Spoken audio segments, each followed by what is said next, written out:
In today's video, I'm going to teach you how to remove payment method in ChatGPT 2026 full guide.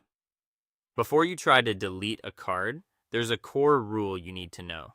ChatGPT will block removal of any payment method that's tied to an active auto-renewing plan, like Go, Plus, or Pro.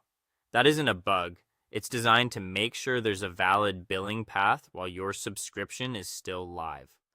So the first move is to cancel auto renewal. Once the subscription is set to end, the delete option for your card will unlock. Here's how to cancel. Open your browser, go to chatgpt.com and sign in. In the bottom left corner, click your profile picture or initials and choose Settings. In the Settings window, select the subscription or billing tab. Click Manage my subscription to open the secure Stripe portal. In Stripe, choose Cancel Plan and confirm. Your premium access stays available until the end of the current billing period, but future renewals are now off. When your subscription status shows as canceled or it has fully expired, you're ready to remove the card. Head back to Settings, then Subscription, and click Manage My Subscription again to reopen the Stripe portal. Find the Payment Method section.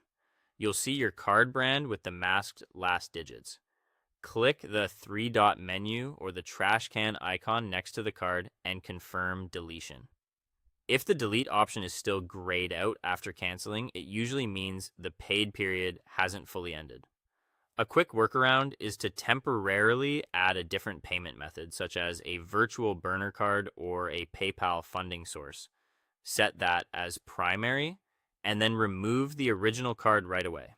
If you want extra protection going forward, consider using disposable or controlled limit virtual cards from reputable digital card providers. These let you cap or lock spending for a specific merchant so unexpected charges can't slip through. And if you've lost account access or believe your account is compromised, contact your bank or use your banking app to request a merchant block on OpenAI or Stripe/ChatGPT to stop new transactions at the processor level. One more important note for developers and teams. Removing a consumer payment method at chatgpt.com does not affect API billing. If you use the API, sign in at platform.openai.com, go to Settings, then Billing, and manage or detach the payment details there separately to prevent programmatic charges. That's it. Cancel auto renewal first, then remove the card in Stripe and consider virtual cards or bank blocks for added safety. Thanks for watching, and